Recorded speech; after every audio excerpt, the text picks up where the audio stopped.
guys are lucky. My other class just gets this little rectangle, so I'm going to eat up all your bandwidth.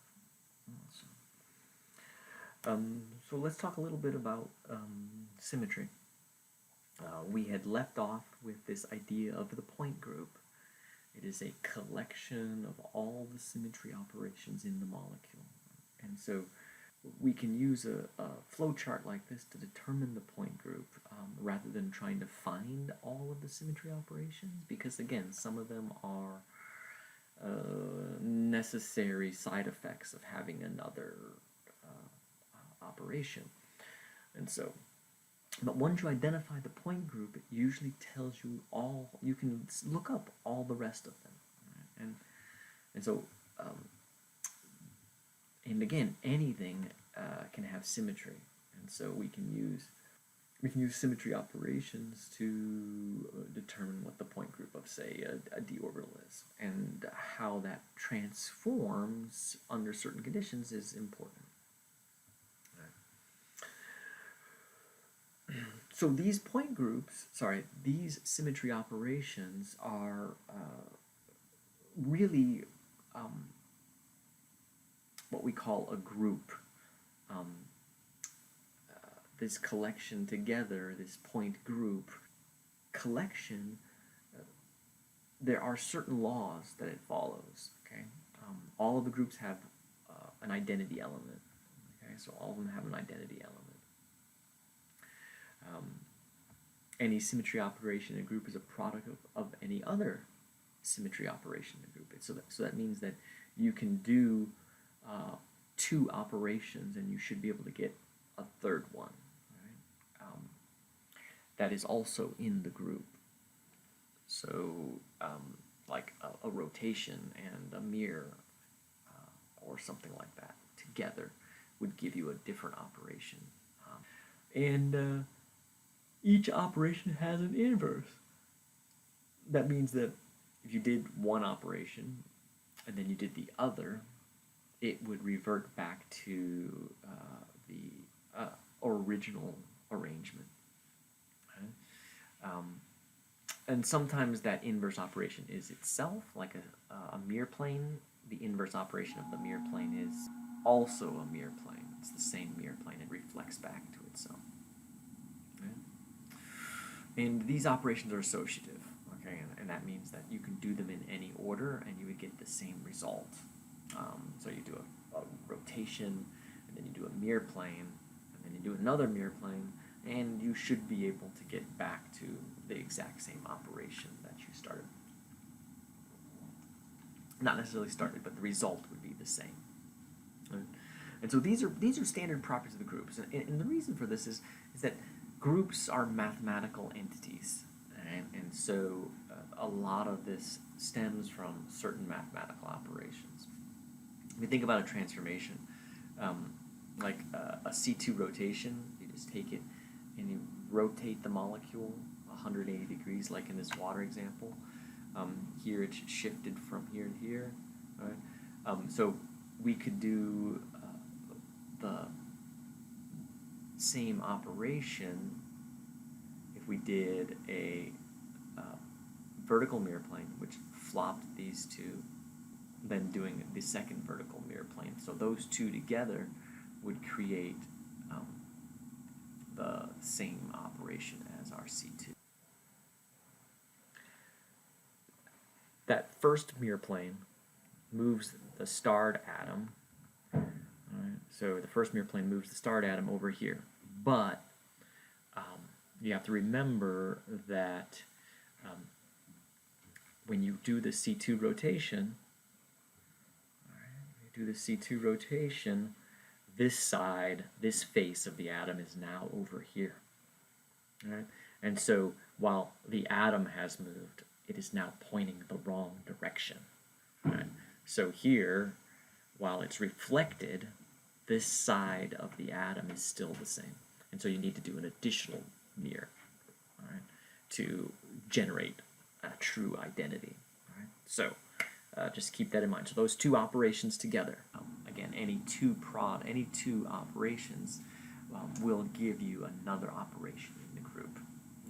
and it's a little esoteric. It's like in reality, we don't do this all that much. Like in practice, we don't do it, but you could. All right. Now,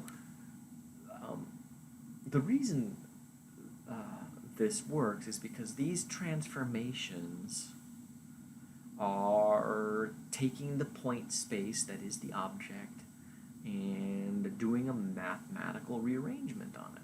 And that's all you're doing, is you're moving the stuff that's over here, all right? An inversion is probably the simplest one, all right? You take everything that's at the x, y, z point, and you run it through the center to the negative x, negative y, negative z. And that's an inversion. And that's why it works. I mean, you could actually do this on a computer, for instance. Same with the mirror plane. It's like everything that's on this side, if it was just an xy plane, we would mathematically take whatever the points are here and regenerate them here. That would be a sigma mirror transformation. So whatever was at an x-axis here would be now at negative x. And so we can talk about how we can take the x and y, whatever the x and y is, whatever this one is, and we can do some sort of operation on it, move it from here to here, or rotate it, to generate a new set of coordinates. And so, and what that particular operation is doesn't matter. All right? That can be a rotation. It could be, the example I used was just a simple inversion. Right? And so what you're doing is you are doing a mathematical transformation. Computers do this all the time. Right? And so you guys grew up with computer graphics, so you actually have a feeling for this, this idea of computer generated, which is just them taking this formula and running the location of an object through it. And so you can consider a transformation, a geometric transformation, as a matrix operation applied to a set of coordinates. Usually we think of it as a matrix. Let's get 2 by 2 matrix times a vector.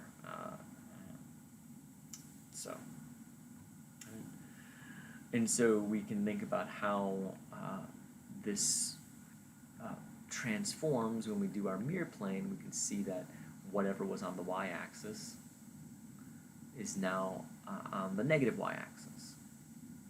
So this spot here, we do this mirror plane, and so the transformation matrix for this would take whatever was in the y-axis and convert it into this one. Or, but the z-axis, for instance, doesn't change. Whatever's on the z-axis, whatever's along this axis, or here for that matter, we don't do any change in the verticality of the object, all right? And so it just transforms. Conversely, if we were to do this one, anything on the x-axis would now become negative x. The bit over here would be flopped over to the other side through the mirror plane. So we can think of these as, like I said, a matrix operation times vector, where these are our original coordinates and these are our new coordinates.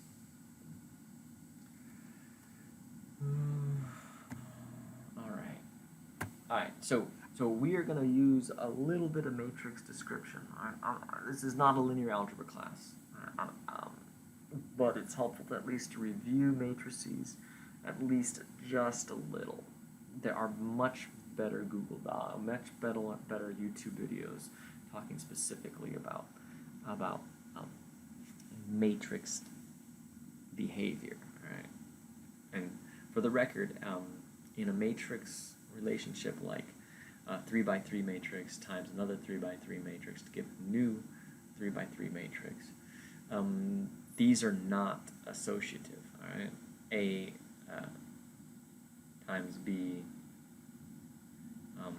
to give you a new operation is not the same as B times A. It gives you actually a different result. All right? So just be aware of that. And so in a matrix, we would multiply the row, the element in this row times the element in this column to give us this one. So whatever A1 and B11, that would equal to C. A11 times B21 would be C2. You sum them up as appropriate and go from there. Right? So what does this actually look like? So we can use this 2 by 2 matrix as an example. These two 2 by 2 matrix, we multiply A times B, and we find that AB, the product of these two, would be 1 times 5 plus 2 times 6, and so that would be this C1 location right here. Okay? So row times column, this times that plus this times that. 1 times 7 and 2 times 8 and 3 times 5 and 4 times 6 and 4 times 7 and 4 times 8 to give us a new set of matrix, which would have this, which would have this value here. All right, so there you go. Nothing crazy. We're not going to do a lot of that, but just to be aware that that's how these matrices combine. What's important is for square matrices, right? This bit here in the middle, right? This is what we call the trace, right? And this is what's important. Right? So we can think, we can talk about, again, these symmetry operations as a symmetry operation. Many of these are diagonal matrices, which have only numbers along the middle diagonal of the matrices, whereas the rest of the values are zeros. Not always, but usually they are. And this means that we can use them to transform this vector into another vector. Right? So it turns this xyz coordinate into a new set. This is basically what we're doing. Right? So this would multiply this one times that one, the second column by this one. And then, so let's take a look at the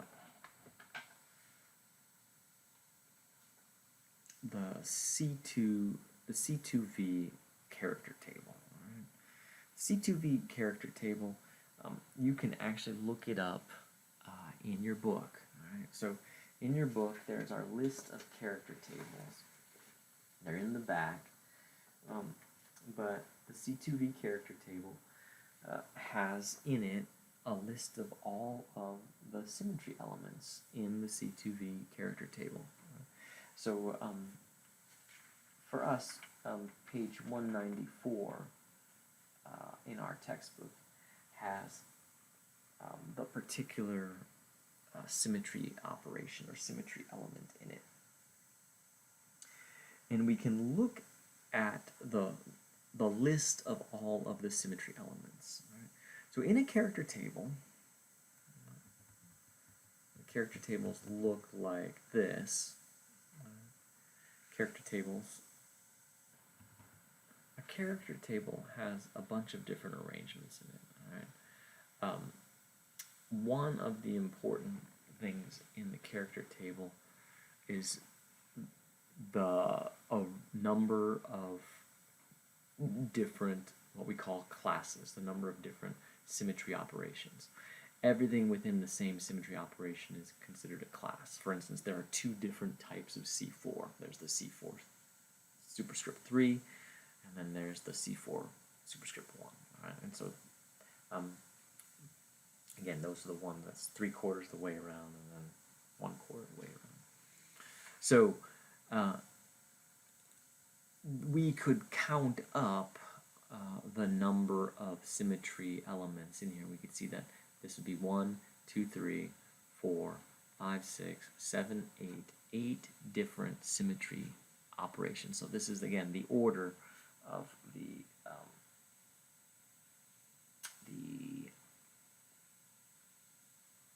point group, right? And so we can talk about the point group. And oftentimes your character tables will list this, but if you didn't, you can count them up manually. You can physically count them up by looking at the particular number of symmetry operations, the number multiplier, and then the actual operations. And so for this C4V group, we can see that there are 2 C4s, 2 mirror planes, and 2 diagonal mirror planes. Right? So, and then one other, and then there's always the identity.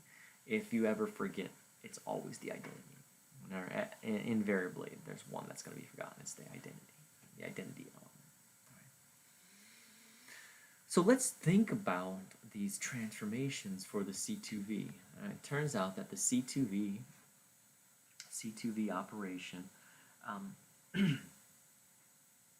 you look at there are 4 symmetry elements in the C2V. The C2, and then the identity, a sigma V, and another sigma V. Right? So there's so those 2 axes. Right? So again, remember that oftentimes if there's a mirror plane, that it's going to be a multiple of the C2 axis, or the principal axis.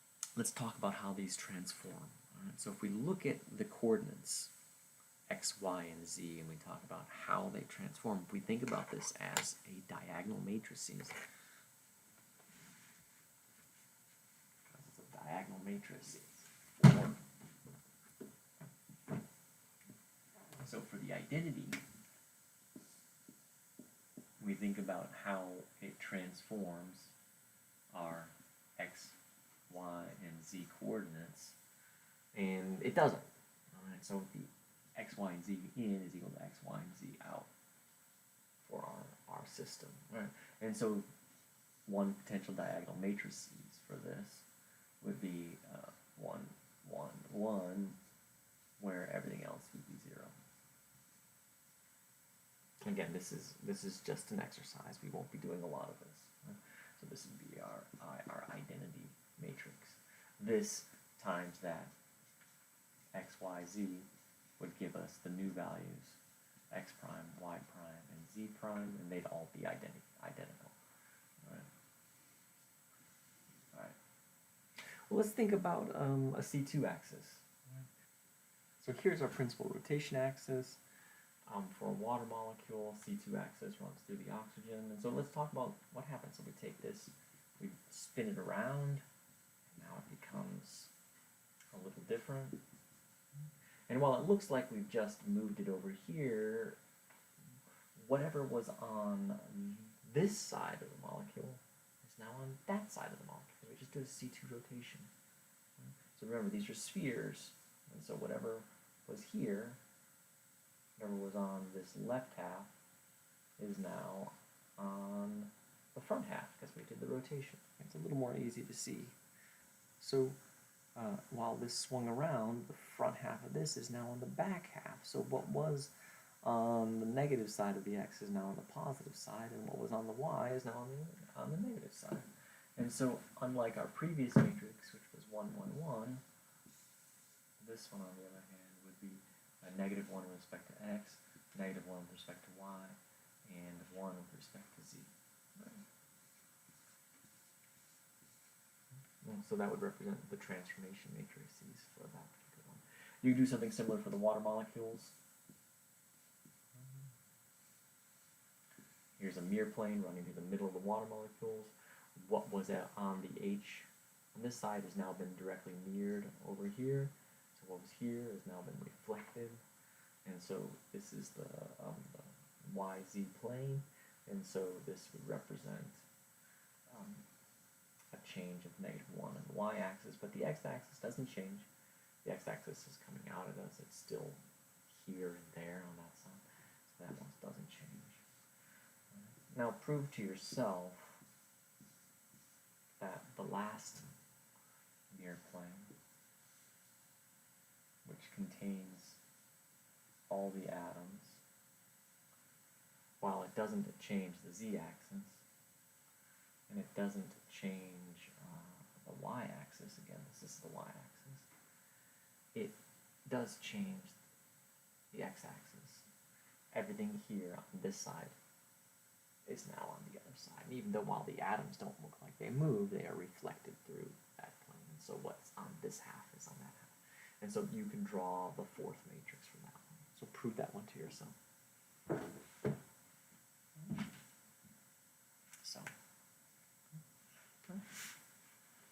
So those are matrices, all right? So those are the transformations for the four symmetry operations, and here they are, all drawn out for you. Now, one of the things you can do is you can collect all the information for these. And you don't have to do this. This is often given to you. Right? But what we just did for individual symmetry elements, we did that for symmetry elements for the whole molecule. You can do it for parts of the molecule, or vibrational loads. This is how we're going to see it a lot. Or a translation. Right? How does a translation affect this object?